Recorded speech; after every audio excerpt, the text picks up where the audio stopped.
Yang berikutnya saudara sekalian, kita dibentuk untuk menjadi keluarga Allah. Yohanes 15 ayat 5. Alkitab adalah kisah tentang Tuhan membangun sebuah keluarga yang akan mengasihinya, menghormatinya, dan memerintah bersama Dia untuk selamanya.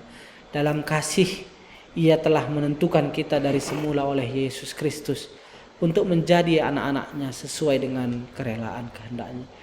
Dari semula, Ia telah menentukan kita untuk menjadi anak-anaknya. Jadi saudara sekalian, Allah berharap kita menjadi anak-anaknya.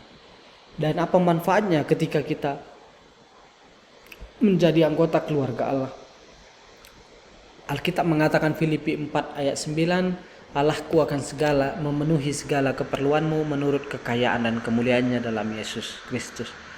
Allah, ketika kita bagian dari keluarga Allah, maka kita akan menjadi dipenuhi juga segala keperluanmu menurut kekayaan dan kemuliaannya. Ya, saudara sekalian, mungkin ada juga kita mengatakan bahwa wah, mengikut Tuhan jangan berpikir tentang harta gitu.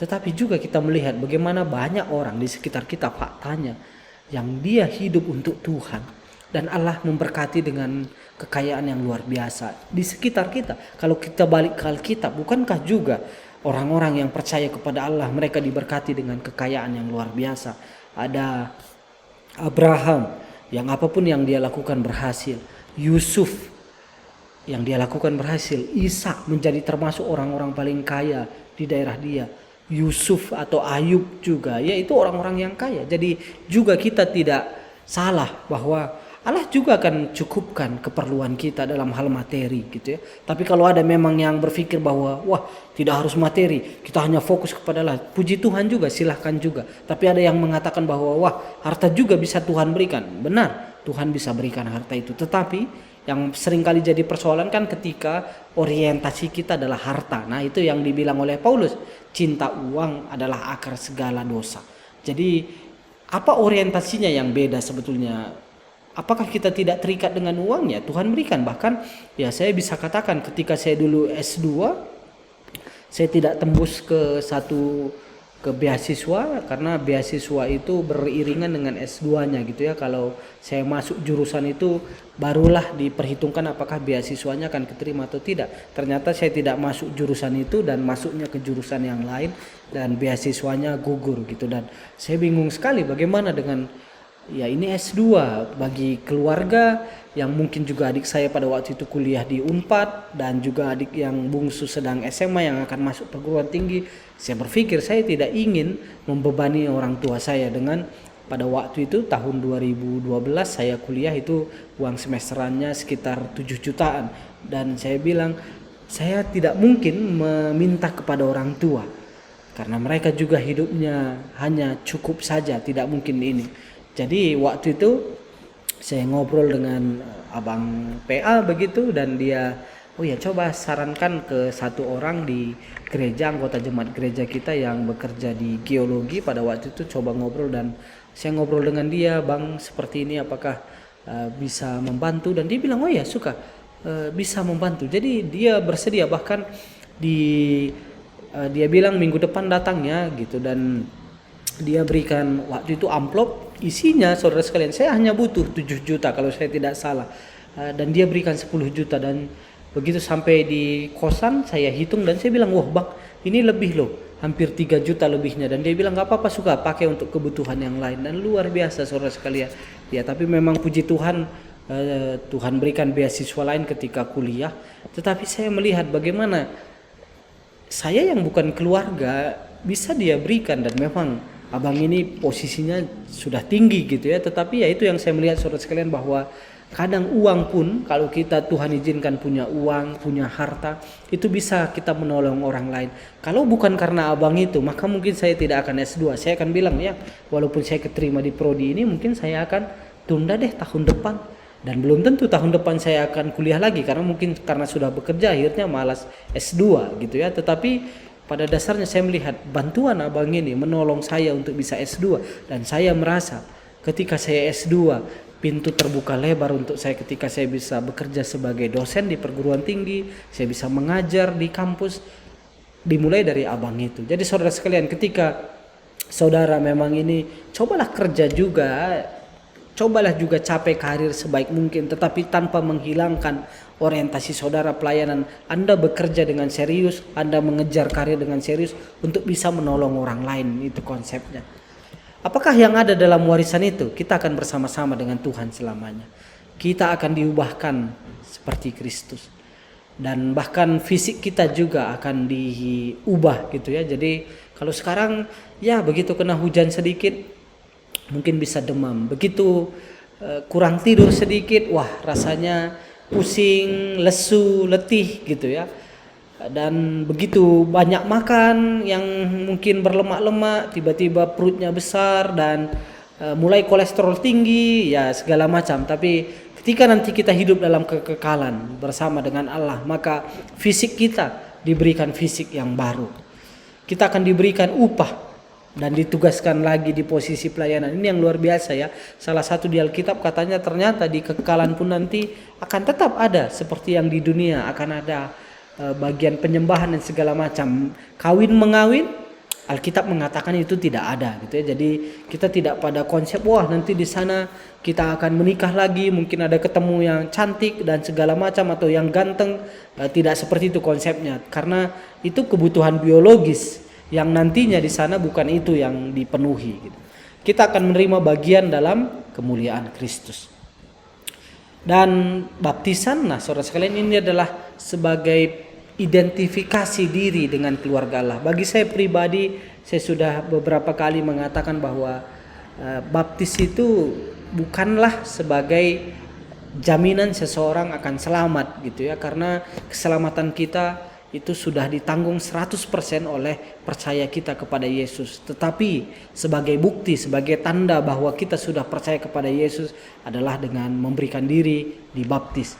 Jadi kita tidak berdebat dalam hal wah baptis itu metodenya harus seperti apa, apakah harus ditenggelamkan atau boleh dipercik saja, atau harus di sungai mengalir, atau harus boleh di bak dan segala macam. Menurut saya meskipun mungkin beberapa gereja memakai cara yang berbeda, tapi yang saya ketahui dan yang saya percayai bukan di sana penekanannya keselamatan itu, tetapi kepada iman. Bagaimana kita percaya dan menerima Yesus sebagai Tuhan dan Juru Selamat kita. Dan hidup kita adalah bagaimana kita tentang kasih. Karena Tuhan yang kita sembah bukan maha kasih, tapi Allah itu adalah Allah yang kasih. Dan pelajaran yang paling penting di dunia ini adalah bagaimana mengasihi. Dalam mengasihilah, ketika kita mengasihi orang lain lah, kita paling serupa dengannya. Jadi kapan kita paling serupa dengan Allah? Ketika kita mengasihi. Itu mode atau fase di mana kita paling mirip dengan Allah. Jadi kasih adalah fondasi setiap perintah yang diberikannya kepada kita. Matius 29 ayat 22 ya, tentang hukum terutama. Dan mengapa hubungan dengan Allah menjadi prioritas dalam kehidupan kita di atas segala-galanya? Karena hidup tanpa kasih sebenarnya tidak berharga. Ya, beberapa waktu lalu saya ketemu dengan seorang mahasiswa di kampus berbeda, dan dia sudah lama masa studi dia gitu ya. Jadi tapi oleh dekan fakultas dia diharapkan bisa untuk tetap menyelesaikan kuliah karena tinggal skripsi lagi gitu. Dan ya yang saya dapat kabarnya salah satunya adalah bahwa keluarga pun tidak peduli dengan dia lagi, dan itu membuat dia, ya saya menduga, saya bilang ke dekan itu ketika ngobrol adalah, ya saya menduga dia akan merasa kecil hati. Karena bagi kita, contoh aja, ketika kita dianggap lebih rendah dari saudara kita, kita nggak ngerasa enak kan, padahal belum diabaikan gitu. Apalagi kalau misalnya ada yang seperti itu. Dan beberapa waktu kemudian saya ketemu dengan mahasiswa itu karena dia perlu sesuatu dengan saya, dan saya jelaskan bahwa ya bagaimana dekannya berupaya keras gitu supaya dia tetap bisa menyelesaikan skripsi. Bagaimana caranya nih, karena masa studi sudah hampir habis, bagaimana caranya bisa dia melewati studi tanpa menabrak aturan yang ada. Jadi, dan saya bilang ya, bagaimana dekan kamu itu dia kontak wakil rektor, kontak kaprodi, kontak segala macam supaya memperjuangkan kamu. Dan ya, itu menurut saya ketika saya cerita itu dia menangis karena dia seorang perempuan, saudara sekalian. Dan saya melihat ya begitu, ketika kita tahu ada seseorang yang mengasihi kita, yang menyayangi kita. Itu bagi kita sangat luar biasa efeknya. Kasih akan kekal selama-lamanya. Ya, saudara sekalian, ada 3 yang utama ya katanya, iman, pengharapan, dan kasih. Tapi yang akan tetap selama-lamanya adalah kasih, dan kita pun akan dievaluasi nantinya berdasarkan kasih kita. Ya, karena itu yang ditugaskan. Sama seperti ujian, ketika dosen mengajarkan 7 bab misalkan, ya ujiannya akan terkait dengan 7 itu juga. Kalau mata kuliahnya tentang agama Kristen, pastilah nanti Anda yakinlah soal-soal UAS-nya dan UTS-nya akan tentang agama Kristen gitu ya. Tidak akan dikeluarkan nanti tentang hukum fisika, hukum Newton, hukum gerak, atau misalkan reaksi kimia. Enggak, itu yang akan dikeluarkan, karena yang dipercayakan, yang ditugaskan, yang diberikan adalah tentang satu topik, dan itu yang akan dievaluasi. Dan Tuhan akan mengevaluasi kita berdasarkan perintah utama, yaitu bagaimana kasih kita. Dan salah satu ekspresi atau menunjukkan kasih atau bukti kasih yang terbaik adalah dengan memberikan waktu. Karena sebetulnya waktu, kita merasa semua kita tidak punya waktu. Jadi begitu kita berikan waktu kita kepada orang lain yang kita hanya miliki terbatas, itu adalah pemberian yang paling berharga. Jadi saudara sekalian, coba pikirkan, apakah saudara punya memberikan waktu kepada orang lain? Saya pernah gagal dalam hal ini ketika saya kuliah. Ada satu orang teman yang dalam masa yang sulit gitu, dan saya tahu apa masalah dia, dan dia pengen cerita ke saya, tapi karena pada waktu itu saya tidak siap mendengarkan cerita dia, saya bilang, waduh maaf, saya ada kuliah dan diskusi hari ini. Tapi saya merasa malamnya saya renungkan, waduh kenapa ya, padahal dia lagi kondisi terpuruk dengan sesuatu yang salah dalam diri dia, yang saya tahu karena itu informasinya sudah menyebar di antara teman-teman pada waktu itu. Dan besoknya saya SMS dia, ayo kita ketemu ngobrol, dan dia mungkin sudah menutup diri karena dia sudah malu, dan dia bilang, wah maaf mungkin di lain waktu ya gitu. Jadi saya kehilangan kesempatan untuk berdiskusi karena pada waktu itu saya tidak memberikan waktu untuk dia. Saya berharap kejadian yang sama tidak terjadi kepada saudara dan kepada saya juga untuk waktu yang akan datang. Tapi mari, begitu orang meminta waktu, upayakanlah kalau memungkinkan untuk berikan waktu kepada orang-orang. Menjadi anggota tubuh Kristus, mengikut Kristus termasuk menjadi anggota, bukan hanya percaya. Kita adalah anggota tubuhnya, kita adalah bagian. Siapa kepalanya? Yesus Kristus kepalanya. Bagi Paulus, menjadi anggota gereja bukan menjadi pengurus aja sebetulnya, tapi adalah artinya menjadi organ tubuh yang hidup, tidak tergantikan, saling terkait dengan bagian tubuh Kristus. Gereja adalah satu tubuh, bukan bangunan. Jadi saudara sekalian, ketika kita di gereja, marilah kita boleh melihat kekurangan-kekurangan di gereja kita, tapi mari kembangkan gereja itu gitu. Saya jujur pribadi, beberapa tahun ketika saya dulu kuliah agama dan dosen saya mengatakan ada orang di kampus yang suka bawa mahasiswa yang mungkin dulunya gerejanya di gereja HKBP, GBKP atau GKI atau GKJ ke gereja lain gitu ya, atau mengambil jemaat persekutuan gitu. Dan waktu itu saya tidak sependapat dengan dosen itu.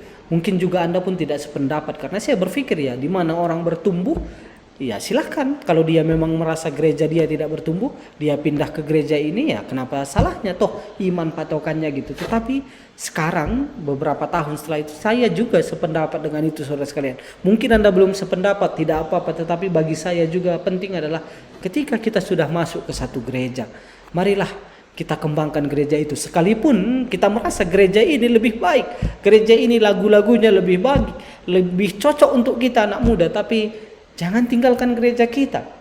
Tapi mari kembangkan gereja kita, mari bawa gereja kita ke lebih baik gitu ya. Karena beberapa hal yang saya lihat di beberapa gereja, mungkin gereja saya juga, walaupun saya tidak alami itu, tapi saya dengar sejarahnya ada orang yang tidak sepakat dengan kebijakan gereja dan akhirnya pergi meninggalkan gereja, bikin gereja baru dan segala macam gitu ya. Saya merasa ya itu beda-beda, tetapi bagi saya, saran saya adalah kembangkan di gereja itu, masuklah ke sana, berikan perubahan-perubahan seperti itu. Dan mengapa kita memerlukan keluarga gereja? Karena ketika kita bergereja menunjukkan bahwa kita adalah percaya sejati gitu. Itu sebagai bukti, itu sebagai tempat kita bertumbuh juga, dan menggerakkan kita keluar dari isolasi pementingan diri karena kita bergaul, karena Anda ingat juga besi menajamkan besi, manusia menajamkan sesamanya. Juga membantu